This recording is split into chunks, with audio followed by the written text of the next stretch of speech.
This is A Different Perspective with Kevin Randle. A retired U.S. Lieutenant Colonel, Kevin Randle has been studying UFOs for nearly 50 years. Kevin has investigated some of the most famous UFO cases in the world and has been consulted for dozens of documentaries about UFOs. Considered one of the leading experts into the Roswell UFO Crash of 1947, Kevin has written more than 25 books about UFOs, including the recently published Roswell in the 21st Century. Now, here is the host of A Different Perspective, Kevin Randle. And good evening, or good morning, good afternoon, wherever you happen to be. This is A Different Perspective, and I am Kevin Randle. I will be joined here momentarily by Don Schmitt, and I think you all know pretty much who he is. Before I get to Don, I just wanted to remind everyone that for those of you who are interested in, I guess, my Vietnam service, I've got a blog called www.vietnamgroundzero.blogspot.com, which I say is the relatively true story of my Vietnam service. And I say relatively true stories because I'm working on memories that are now 50 years old, so we all know how that works. So maybe some of this thing isn't quite correct in the chronology or some of the minor details. It's based on my memories and some things that I wrote a number of years ago and my actual letters back home during that time. I was going to publish some of those letters, but reading them now, it's kind of embarrassing. So I probably won't do much in the way of that. And for those who are interested, I do have another blog at www.thesciencefictionsite.blogspot.com, and it's all linked through A Different Perspective. For those of you who would like to read some of the science fiction stories that I've written, or some of my thoughts on science fiction and that sort of thing in the past. And I do this because I've been accused of being nothing but a fiction writer, so I thought I might as well throw up the science fiction stuff as well, so everybody can take a look at that. As I said, I'm going to be joined by Don Schmitt, who is a native of Wisconsin. He's been involved in UFO research forever and a week like I have. I think between the two of us, we are probably the two leading experts now on the Roswell UFO crash. I put us slightly ahead of Tom Carey, but not that far ahead, because he's been involved with us in one way or another, or with Don one way or another for quite a long time. And so he's well known in the field and also quite knowledgeable about the Roswell case. We're going to talk a little bit about Roswell when we begin here, and we'll get off into other aspects of ufology. Don Schmitt, welcome to A Different Perspective. Hey, Kevin, great to be back, always with you. Hey, you mentioned your letters from Vietnam. I recall you telling me that you were writing articles for your local Cedar Rapids newspaper when you were in Iraq. Yes. Are you putting any of that? Are you posting any of that online? I'm not at the time, but here's the reason why. And it's kind of funny. Bob Cornett and I wrote a series of books called Vietnam Ground Zero back in the mid-1980s about the fictional Special Forces team. Right. And they're now being published in English. And I say that somewhat facetiously because a English publisher has bought the rights to the books, or actually I got the rights to the books and allowed them to publish them, got the rights back. And 10 of them have been published, and they're online now as Vietnam Ground Zero. And I thought of a way of kind of promoting the books plus telling some of my background in Vietnam. I created the Vietnam Ground Zero site as, I guess, sort of a marketing ploy, I suppose. And it's a way of just kind of describing that. The Iraqi stuff, I thought about putting those online as well, but I thought, given everything I'm doing right now, that maybe it's best to wait on starting another blog where I have to put stuff, get stuff together and find pictures and do all of that sort of thing to do a nice blog. But that's the story there. Great stuff. And, it should be made available at some point because it's directly from the source. And we too often rely on the media to tell us history, teach us history.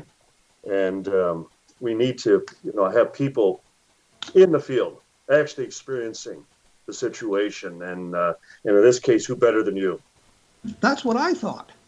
But like I said, I've got some stuff that I'd done in the late I guess early 70s, late 70s, for magazines and things that had some of this material in it. And I've got the letters and I've got some other stuff. So I thought I'll just put together that. And then there's some things that have happened that that happened that I remember quite well, such as when I blew up a helicopter on a landmine. So yes, yes. And in your case, better than Al Gore just taking pictures, right? well, he was there for 5 months when the normal tour was, of course, a year. So you have to wonder about that as well. Mm-hmm, correct. But that's a whole nother argument. Anyway, let's move on to ufology. You were involved with the History's Greatest Mysteries Roswell story, as was I. Yes, yes. And I was at times not only very critical, but quite upset by some of the material they included and some of the non-witnesses who should not have been involved. And the way the mistakes that were made throughout. You mean like not being able to pronounce Mac Brazel's name? Well, that, and then they had an older picture of me that was not me. It was a former radio DJ from Roswell called Sonny Steele, who worked at, as I recall, KMOO Radio in Roswell. And he had hair halfway down his neck. And I'm sorry, what would make you believe that was me 30 years ago? Sorry. Well, let's talk about the not Jesse Marcel's journal. Fine. And I say it that way is because, as we all now know, we heard about the journal for 2 or 3 years. Correct. And I was getting little bits and pieces of information from various people that I would post to the blog when I knew something of importance. And we got to the point where last February, a year ago, when I was in Fort Worth on the Ramey memo, which we'll get to, they were telling me more about the journal, but I wasn't allowed to say anything about it because of non-disclosure. Correct. I was surprised that they didn't mention that Jesse Marcel hadn't written the journal until we get late into the program. But I mean, they didn't mention it to me at all, and still let me think that it was created by Jesse Marcel. What was your reaction when they said the forensic handwriting expert said Jesse Marcel didn't write the journal? That was a surprise as to why would anyone keep a journal written by someone else unless it just happened to be part of his personal effects, that it just happened to be there and he never discarded it, or if there was some relevance. So there are some questions there, and especially if they would ever be able to determine whose handwriting this belongs to. I think it's interesting that the little journal book that it's in, I saw lots of those back in the 60s in the Army. They used to give them out to you to keep notes in and things like that. They've gone to a much nicer book now that's hardback, actually, a nice hardback book which you can write in. But I was just thinking that somebody had collected this book and written down things in this journal in the office, and when Jesse Marcel vacated the office, he just threw it in with all his stuff and just never sorted through it at any time to get rid of it. I mean, that certainly could be the case, and I was pleased that they were able to establish that it was circa 1947. I mean, it's dated through that particular time period, both before and after the actual occurrence. I know I've been explaining to people that want us to take into account that the whole COVID situation, weighed heavily as far as on the post-production, that there were things that they had intended to do as far as additional testing and tracking down additional writing samples that they were unable to do. Otherwise, we may have more answers at this juncture. But I think for what we do know, it was intentionally spread out over those 3 episodes just to build suspense and draw people to return back to watching the program. Oh, absolutely. Yeah, you could see that as well. But I was a little bit disturbed with the I was interested in the idea there might be a code in there, and it was printed as opposed to written, and that was kind of interesting. But and it seems that the same hand wrote both the script and the block printing, yeah. But I don't think there's any code hidden in there. I don't know why somebody would switch from one type of writing to another. I went through some of my back notebooks and things like that when we were in the field back in the early 90s. I always had a notebook and was always writing something down and looked at it. And a lot of it's script, but once in a while it's in block printing. And I don't know what moved me to do it that way or another. So I'm not sure there's any significance to it. And I think they pretty well destroyed the significance of the journal at this point by saying Jesse Marcel didn't write it and we don't know who did. And that's right. And if there was any reason to believe that, say, it was a Patrick Saunders, well, they interviewed the Saunders family. They could have acquired, I'm sure, additional writing samples. I mean, I'm sure there were letters and notebooks and all types of things that he left behind. I don't know if it was because of COVID or, again, they were just preventing as far as an additional level of investigation. Well, you know where they got the sample of Saunders' handwriting, don't you? Well, from me. From you, right, from the very book. Yeah, and they were there with the children, the Saunders children, and they could have said, "You got any letters from your dad?" And that was a disappointment that they didn't. One of the things, for example, like when they included Frank Kaufman, yes. I was just aghast. Yes. I immediately, made phone calls and I sent emails. And then when I was informed, and we certainly remember the whole Peter Jennings fiasco primetime special. And then to find out that one of the writers, specifically on the Roswell segment, also was the writer for the History Channel in this production. And that when it was expressed to him that we were not happy about Kaufman, his response was, Kaufman's no different than any of their other witnesses. And it's like, excuse me? I mean, if that was your entire attitude through this whole production, that explains how they were pretty loose as far as with the historic facts and how they were making the mistakes they did. Because to them, accuracy, at least in my impression, was accuracy was not tantamount. They could have cared less about it. I was a little bit disturbed about that too. And one of the other things that happened to me after the episode aired with the revelation that it was not Jesse Marcel's journal, I had done a blog post, and it was up for a matter of hours before they started calling me and emailing me and texting me. You have to take it down. You have to take it down. And I said, why? And finally, the director called me, Carl. And he says, you have to take it down. And we chatted about that. And I said, I didn't reveal anything. I didn't violate the non-disclosure. There's nothing there. And he says, well, we're talking about next season. And I'm thinking, next season? I don't care about that. But I did take it down.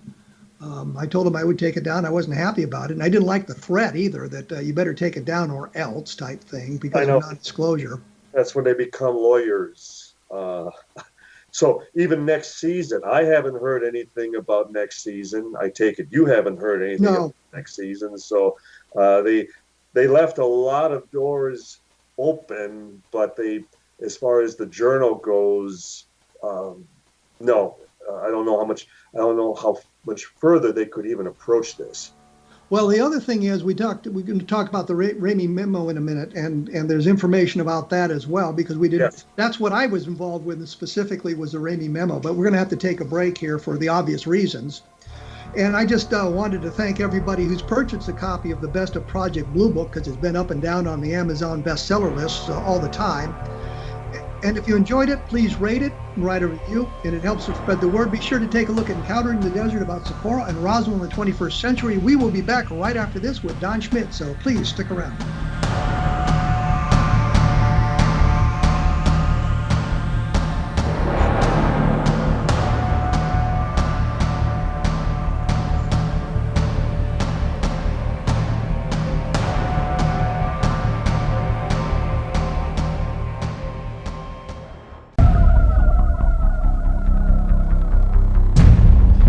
Theoretically, I am here with Don Schmitt. Actually, we're practicing social distancing in this time of COVID, if I can say that anymore. I'm not sure we can. Very social distancing, yeah.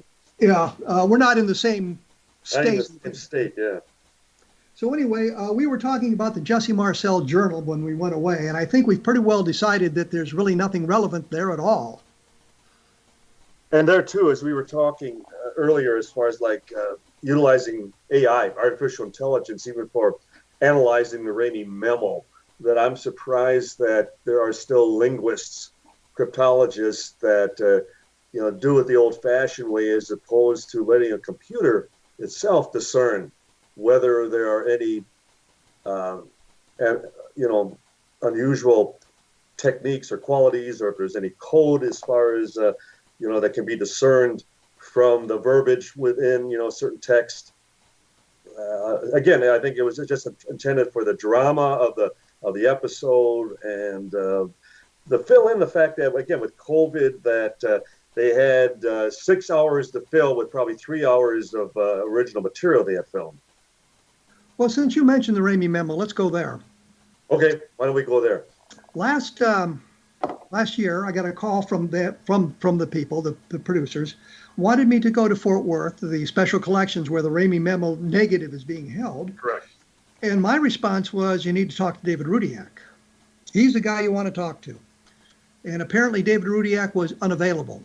And I'm not sure exactly why. I think it has to do with health issues, which I don't think I'm saying anything out of school here, but I think it had more to do with health issues than anything else. So I was the default setting, I suppose. I had sent David a couple of emails and saying, I'll try to present your case as best I can. Right. What would you like me to bring up? And I never heard back from him. So I went down to Fort Worth and met with him down there. They did the same thing I had done with Josh Gates when we'd done this a couple of years earlier. They had to go down to the vault to see where the negatives were stored. They wanted to know if I wanted to go down there. I said, no, I've seen it. I don't need to see it again. I've got photographs of it. I've seen where the negative is. That. Yes. They brought in a guy named Gene Cooper, right, who operates the Sigma Macro Company, and they analyze negatives for one of the things they do. And he brought in this piece of equipment that was just incredible. It took just literally hundreds of photographs of the negative, the whole negative, right, down to the molecular level. I mean, you're not going to get a better scan. I don't know how you could do anything more, but he spent literally 24 hours just photographing the negative. And then we projected it up on screens and looked at it and tried to discern what it said and talked about fonts and all of that sort of thing. And in your case, too, as far as with your military background, that even specific, the cadence, even the choice of the words used as far as within a military telex, that type of thing, that's where you could have certainly applied, certain words just wouldn't fit. They wouldn't have used, the zeitgeist of the time, for example, would not have applied. So. Well, I think the point is, I no longer think that it's a memo that the military wrote.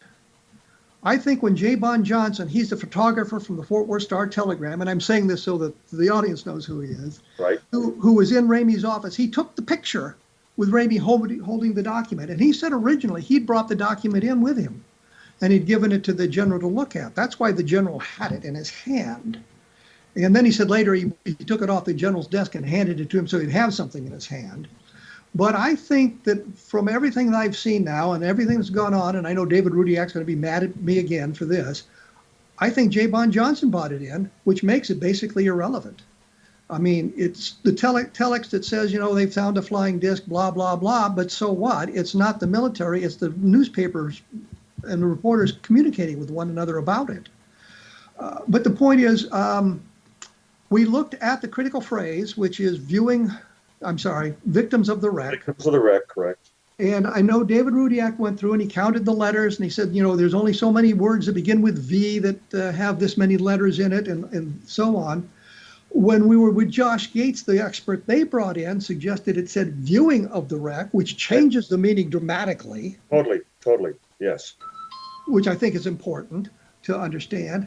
And I can see it both ways when you look at what we have in the way of scans published all around the internet. I can see it both ways. I can see viewing of the wreck. I can see victims of the wreck.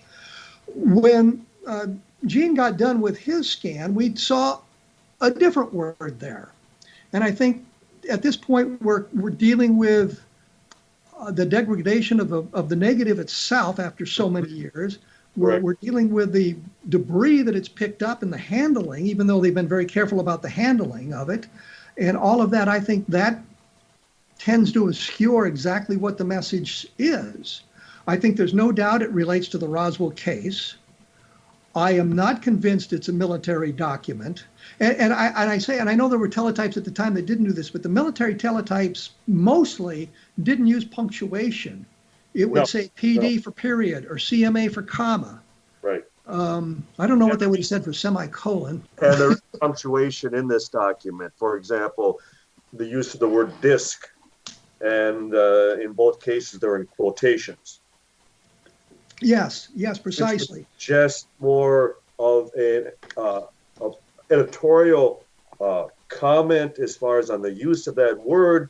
In other words, there was some latitude, whether or the fact that it was new in the vernacular at the time, and so we can debate and argue why they would have put that word in quotation marks, but nonetheless, there's your punctuation, which would not be in a typical telex.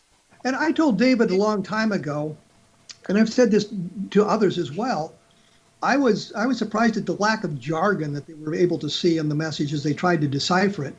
And I said, I've been into meetings where the jargon was flying so far and fast that it was almost like a foreign language and you get lost in the jargon. What did you mean by that? And I've seen military memos and documents as well that's loaded with jargon, military jargon that's completely understandable to the people who are in the military, but may be lost on the civilian end of it. And I've seen the civilians mistranslate or misunderstand some of the military jargon. So, it's very problematic. But I think the point is they did a very good job of getting a new scan of the negative, and I don't think they're ever going to be able to get a better scan than this. And Gene said, as we were getting ready to leave Fort Worth, that they would have to apply, as you mentioned earlier, the AI, artificial intelligence, to it as a way of kind of taking the pixels apart and reassembling them in a way that makes sense and would be, I guess, the best way you could do that. But he was going to go back to California and run more tests, do more work on it, because we had a limited time in Fort Worth. But I communicated with him just a couple of days ago because I anticipated this coming up because it's my show and I knew what I was going to ask. That's right. But he has done additional work on it, but he hasn't been able to decipher anything more. We're at a dead end with the Rainy memo at this point. It's what you want to believe you can see in the various interpretations, and that's where it is right now. And I'm not sure we're ever going to get anything more out of it. When you mentioned, when you talk about the AI, and you may recall our good departed friend Jack Rodden, as a professional photographer, it was something that he even suggested 15 years ago, that what we need to do is have a computer read the memo, no interpretation. In other words, that we would create a program with the sole purpose of reading military documents, military telexes. And the idea that just feed all the data into the computer and then whatever it determines would be the final word. We haven't done that as of yet. That's something that Gene could still steer this towards. I think he's steering it in that direction, but I don't think the technology exists right now for them to do it the way it needs to be done. But that may be the final word. Yeah. Just like we allow computer radar now to eliminate any interpretation of radar signals, that type of thing. When I had approached Ray Downing at Studio Macbeth in New York, and because they did the Shroud of Turin, and they ran into the exact same problem as we did with the Ramey memo, in that because they were dealing with a fabric that the noise factor was as high as it was. And in our case, it's the photographic grain. That is, you intensify, you Yes. amplify the image, you also increase the noise factor. Yes. So they created a program that essentially shaved away each layer of the texture of the fabric until all that was left was the image on the cloth, so to speak. And the thought being, if they could do it with the shroud, that maybe we could do it with the memo. Well, that's one of the things that Gene did, was he showed us how he could build it up and take it down, so shaving off levels of it, but it did not reveal anything new. We were able to see that in Fort Worth. Right. It just didn't help, and it's the way the paper was folded or twisted, the angle the photograph was made, the distance from the camera, the type of camera, the technology that was available in 1947, all that comes into play and makes it a much harder, I guess, thing to do to get to the bottom of it, so to speak. Everything's distorted. And as a result, to undistort it is, again, it's all manipulated. And as a result, we've come full circle, as you know, because you and I, when we first became aware that the negatives still existed. And then when we saw the piece of paper that Ramey is holding, and my God, when we blow this up, we're right on the cusp. Maybe we can read this. And at the time, we had Dr.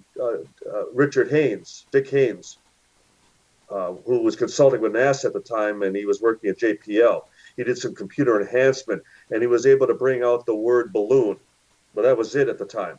But you and I had quickly concluded that it was nothing more than a press release, that it was something that the press already had in hand, which then would verify Johnson's account that he just had a copy, of the very press release they received at the Star-Telegram. Well, we have to point out, or I have to point out here, Johnson changed his story significantly over the years. Yeah.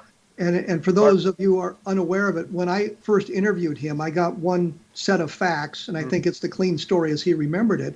But then others got involved and wanted to make him into their star witness, so that Johnson began to change his story.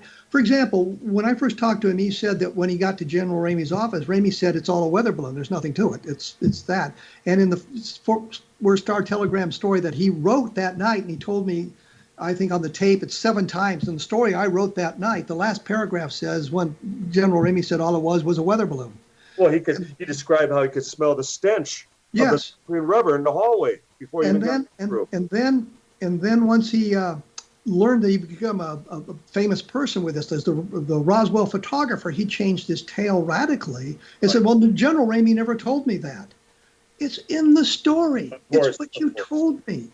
And so then it was, I manipulated the tapes, and I edited the tapes, and I did this, his own words coming back to haunt him. But every time somebody accused me of that, and I sent them copies of the tapes, that was the last I heard from them, because they realized that Johnson was not a credible source after you get back my initial interviews with him. So I mean, he took the picture. He took a number of the pictures. He took specifically the 4 shots, 2 of Ramey alone, and then the 2 of Ramey and his chief of staff, DeBose.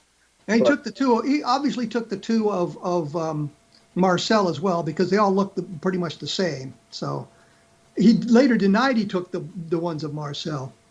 I'm going to stop us here because we're going to have to take a break, which we do frequently, apparently, to let you know that there are good things going on. In fact, there are some other fine programs about the paranormal on the X-Zone Broadcast Network. So check the website out, go down the list of programming, and I'm sure you're going to find something else to listen to. This being your favorite one, of course. I know this because it has to be. I'll have some additional information at my blog at www.kevinrandle.blogspot.com. And for those of you interested in the Vietnam War, take a look at www.vietnamgroundzero, all one word, all lowercase, blogspot.com.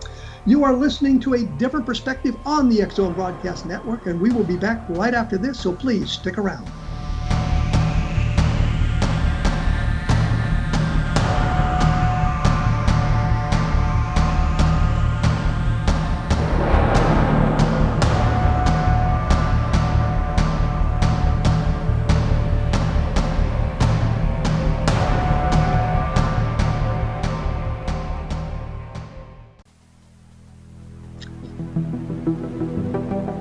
Believe it or not, I am back with Don Schmitt. We are talking ufology, but we've been hung up on Roswell simply because I think we know the most about this. Don, what's the latest book that you've done that people might want to take a look at? Oh, I'm trying to think.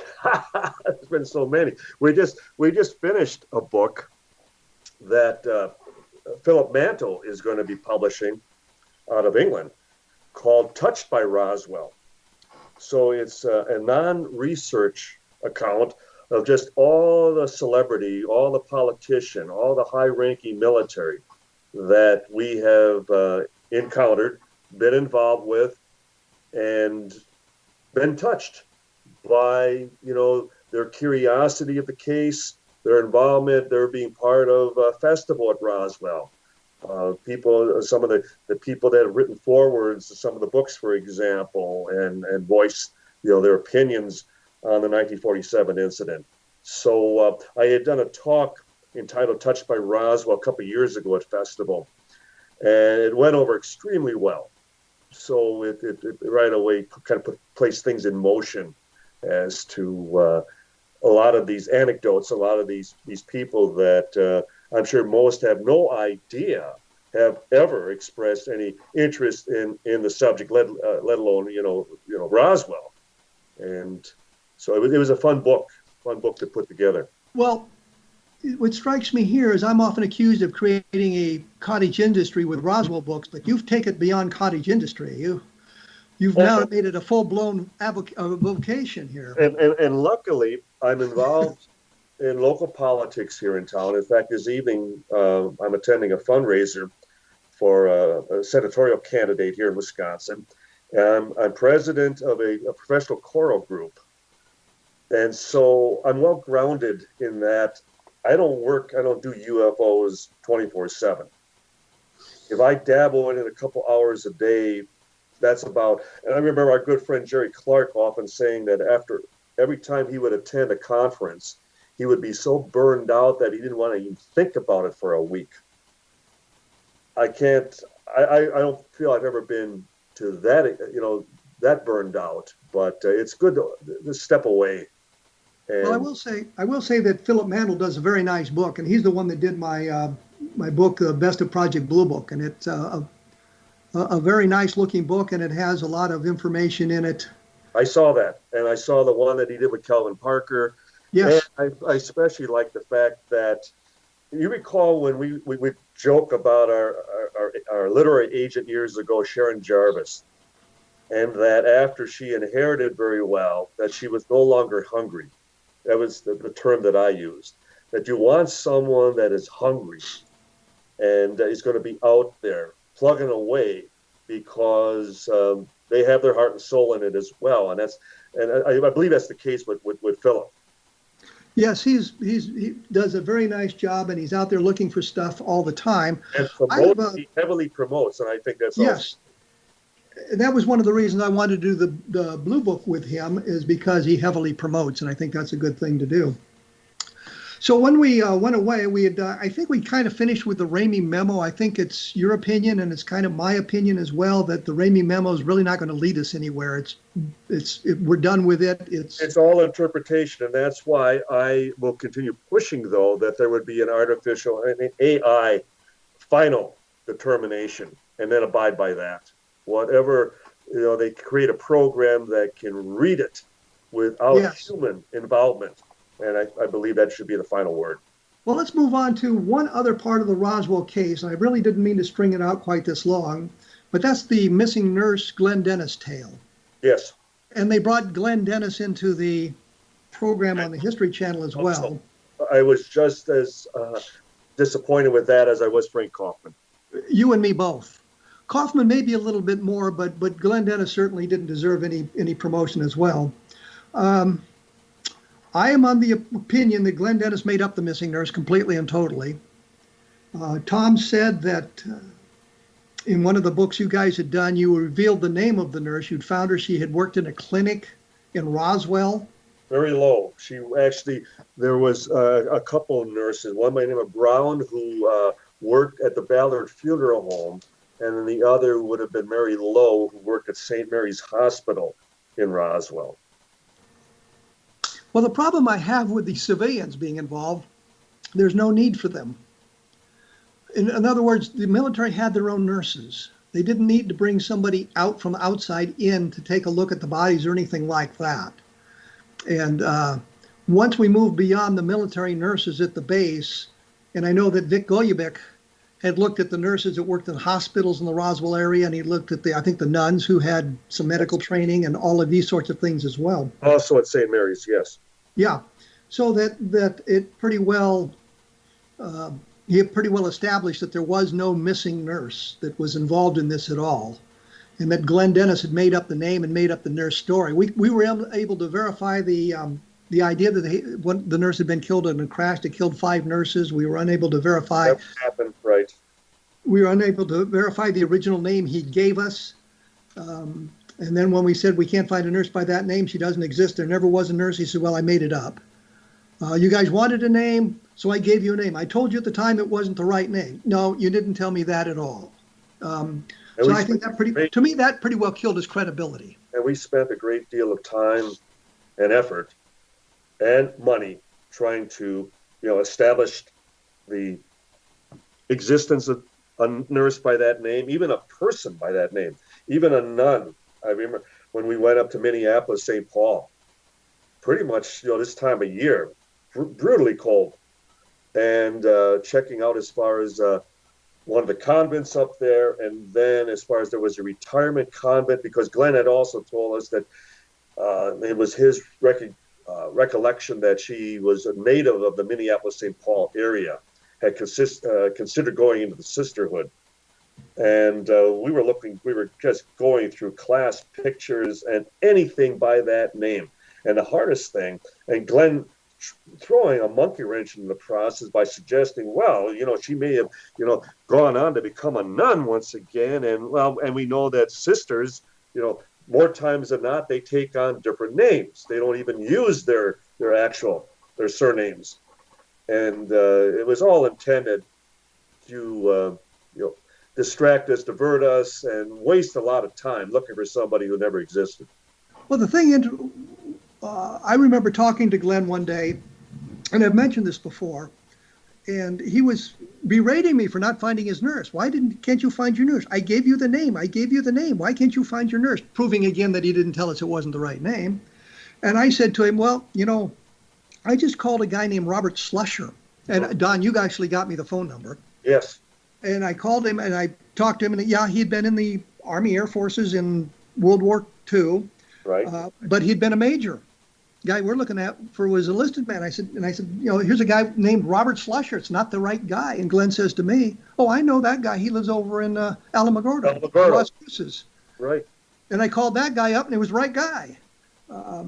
So that was kind of an interesting, I guess, serendipitous conversation, because we got to a witness we wanted, but it also demonstrated once again that Glenn didn't tell us, well, I'll give you a name, but it's not the right name, that he was keeping the Naomi Self name alive at that time. So, I mean, that really put me off on Glenn Dennis, all the stuff we couldn't verify.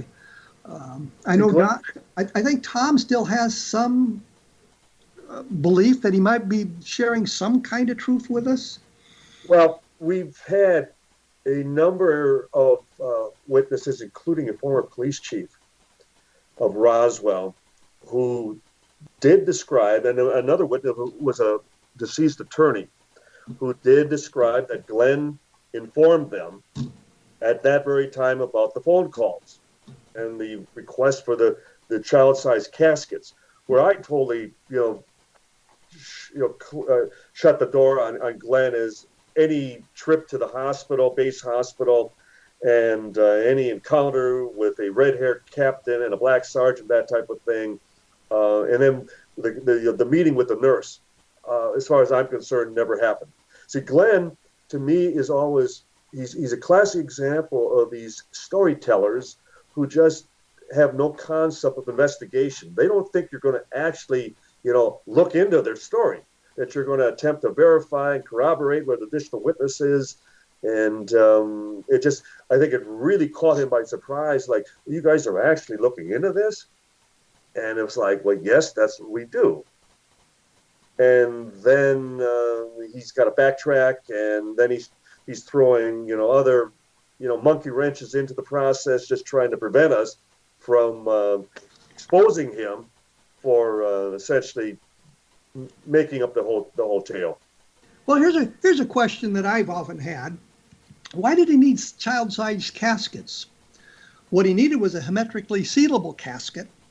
And what would happen if you'd put two of the bodies in one of them, or you put two of the small bodies in regular-sized caskets? You didn't need child-sized caskets. You just needed a casket that could be hermetically sealed. And just imagine any of the personnel on the base, the moment they would have seen anything suggesting, an incident involving children, it would have raised even more alarm, more flags of concern.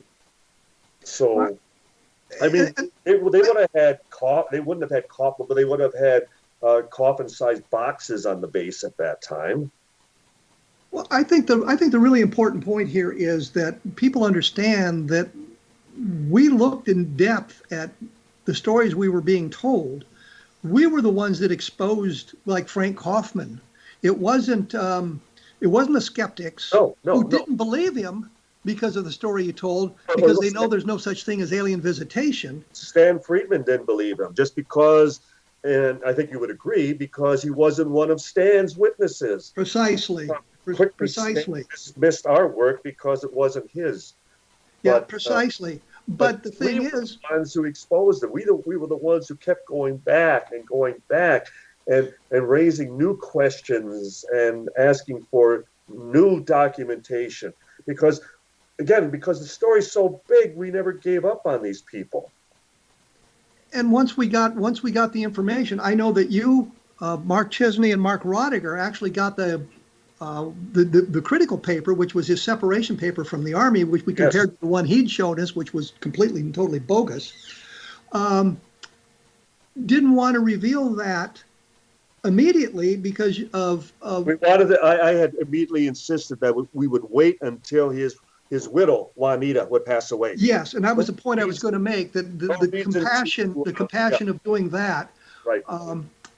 I think that's how professionals, that's how gentlemen, should be. I mean, I have no doubt a lot of people would have been so quick to rush to judgment and present all this, but why should we destroy her lasting impression of her own husband?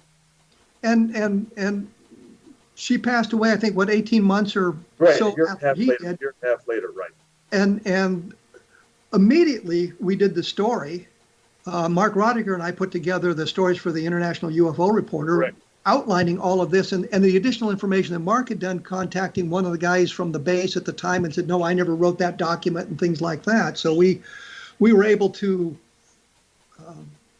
destroy the Frank Kaufman part of the tale. That it wasn't. Yeah, because in one of the documents, even his separation documents, and the one officer who was involved, we could see that his signature was even forged on a number of papers, and then finding the typewriter from that particular time period, and that he had a box of parchment paper, onion skin paper from that time period, that type of thing, and to find all those documents that he had hidden in a satchel behind the desk. And I was pulling out desk drawers, and I'm reaching up inside, and then wait a minute, and there it is. And all of the original documents. So, we did. The two Marks were kind of distracting his wife Juanita. I was kind of ransacking, the office and going through everything. But I guess the biggest question would be, why didn't he destroy all that while he still had time? Why did he leave it? We're going to get back to that because there's another aspect of this that becomes very important, and I didn't mean to draw this whole thing out into Roswell, but unfortunately we've kind of done that. So we'll do that. Once again, it's www.kevinrandle.blogspot.com for more information. You are listening to A Different Perspective. We'll be back, so please stick around.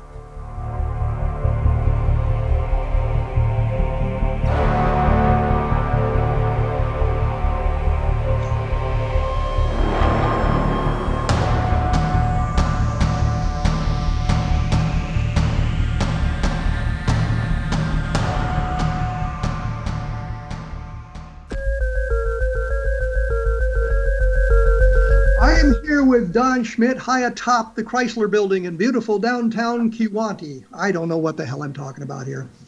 When we went away, we were talking about Frank Kaufman, and I think it impacts on Walter Haut. As you remember, Don, we got the name Frank Kaufman from Walter Haut. And I'm sure you remember us standing outside what was the SunWest Bank building across the street from the Greyhound Terminal, which is not there anymore. Yes. On Main Street, North Main Street in Roswell, New Mexico. And we asked Walter Haut about Frank Kaufman. And Walter said, everything he tells you is golden. You can believe it. What does that say about Walter Haut's credibility?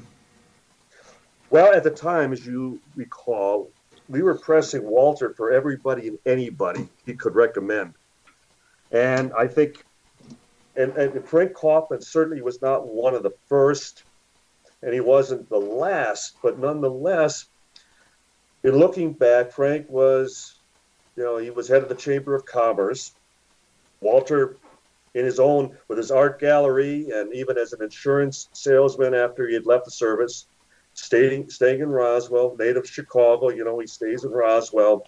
But nonetheless, he and his wife, they became good friends to the Kaufmans, both Frank and Juanita.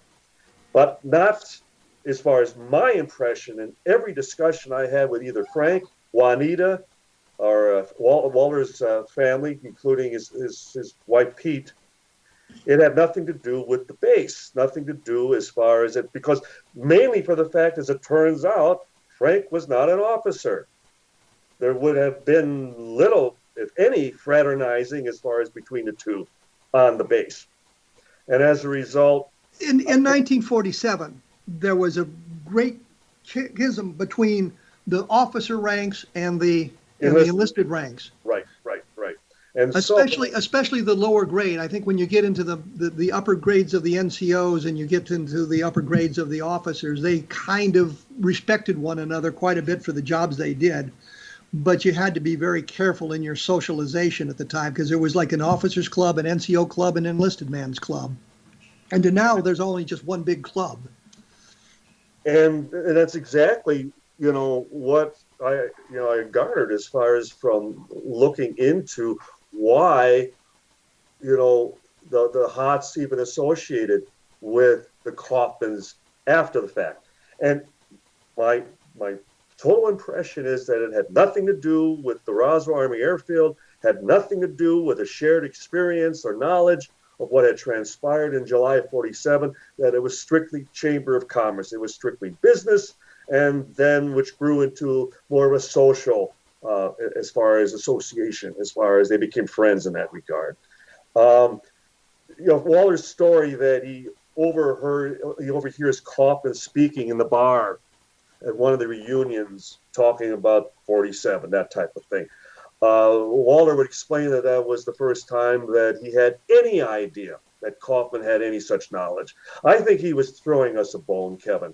I think that he knew Frank very well, aside from the base, and he was just, in telling us that Kaufman's word was gold, maybe he actually believed that concerning business matters. He was a friend, but the moment, as you also recall, Frank started speaking publicly about, first of all, his secondhand involvement, the whole McKinsey and Osborne, that type of thing involvement, as we wrote about him in our first book. And then in the second book, where he becomes our star witness, you will recall that Walter publicly disavowed Frank's involvement, that he was very critical. In fact, if anything, their friendship soured tremendously because of that. So if he felt that Frank's word was gold prior to that, he certainly didn't feel and believe that after Frank started talking about Roswell. I think it really kind of reflects poorly on Walter Haut, simply because he knew what we were looking for and he knew what was going on. And if he was involved as deeply as he said he was, he would have known that Kaufman wasn't involved at all. And so I just kind of suggested that there was hanky-panky going on in Roswell to get this interest going in the Roswell case, and it flourished into quite the industry for Roswell, New Mexico. For all the trips that I made, even after you and I were no longer working together, and making it a point, I probably spent more time with Walter and Frank than anyone for all those years. In fact, when Walter was dying, they had me fly down and visit with him one last time while he was in hospice, and saying goodbye to him. And I made the 4 trips to still, make an attempt to get Frank Kaufman to confess, to tell us the truth, before, that he would run out of time. And I worked with Walter's daughter, Julie, at that time, because Frank wanted to meet with Walter one last time. He wanted to, at least have, that one last opportunity between the two of them. Now, this is at a time that Walter and Frank had not spoken for over a dozen years. And again, because nothing that Frank said about Walter or vice versa, it was because Walter felt that Frank was lying, was totally fabricating his involvement at Roswell. And as Julie described, that when they met, and Walter finally did it because I asked him to do it as a personal favor. Do it for a dying man. Frank wants to at least, meet with you one last time. And they met. Julie would take him to the Kaufman residence. Julie waited in the family room as the two of them sat in the living room. And she overheard them. They were talking about 1947. And Walter barely said a word, according to Julie. And then on the return home, Julie would ask him, well, did you make up? And Walter would say, well, we said our goodbyes, but he's still lying. So I'm not going to pass judgment on someone who at least concluded, even before we did, that Frank was lying. Well, I think the point is, I don't think he needed to conclude it. I think he knew flat off that Frank was lying simply because of a lot of things that Frank had said.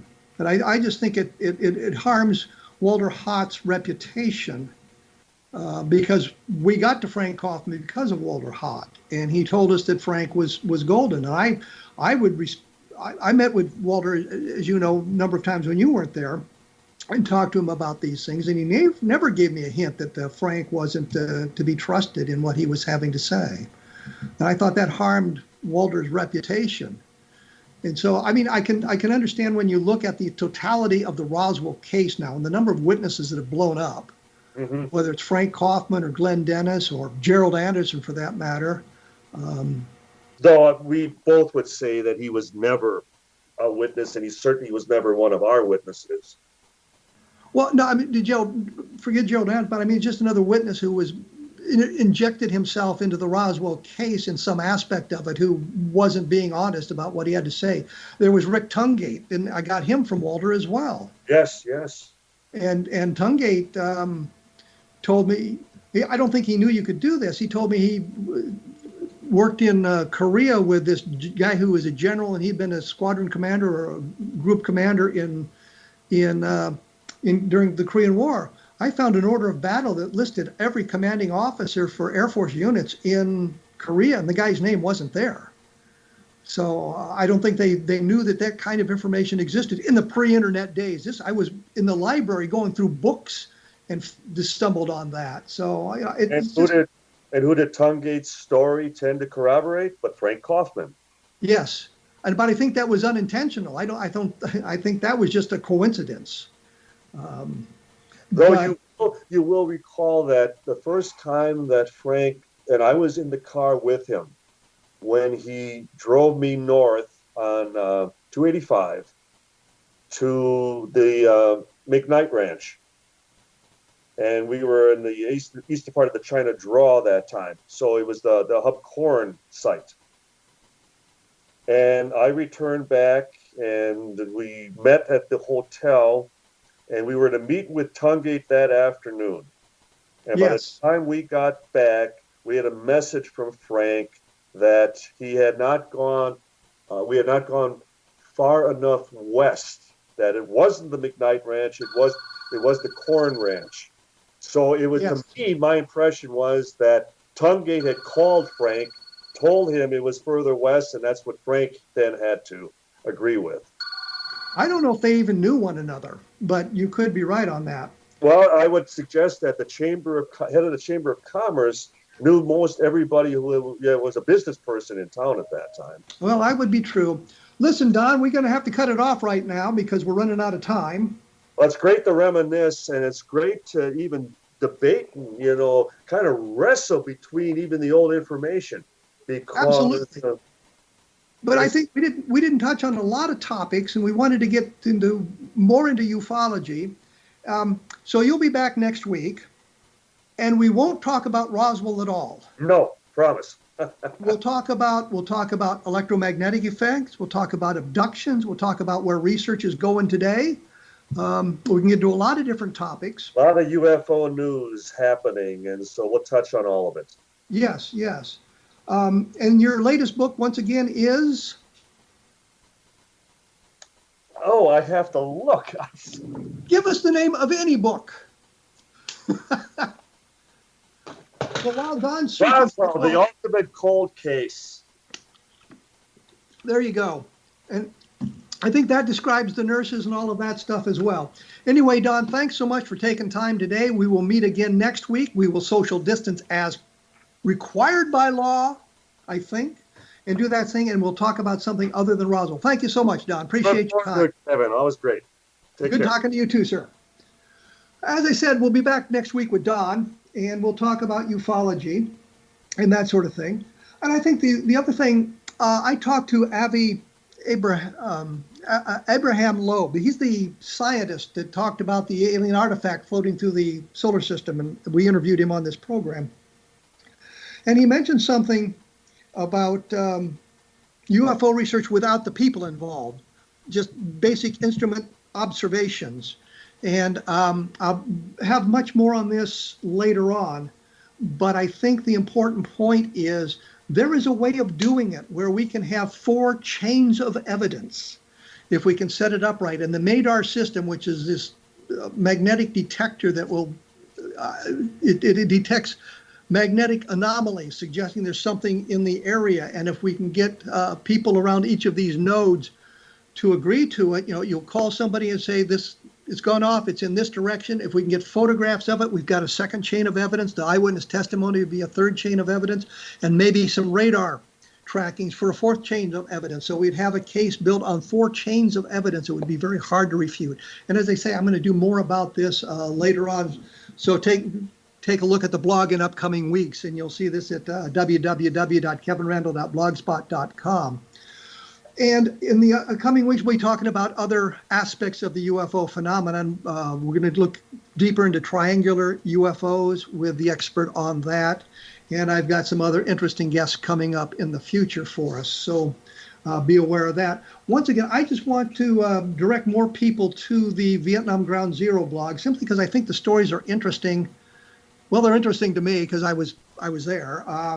And I think you'll get an idea of what it was like in the Vietnam War as opposed to what it was like in World War II or what it was like in Iraq. And I can compare, of course, Iraq and Vietnam and come up with some conclusions. So take a look at the www.vietnamgroundzero.blogspot.com and take a look at Encounter in the Desert for Socorro, Roswell in the 21st Century for Roswell, and the Best of Project Blue Book, which looks at the files, and there's some interesting stuff that I've been able to find from that. You have been listening to A Different Perspective on the X-Zone Broadcast Network, and I'll be back in about 167 hours, so thank you for tuning in.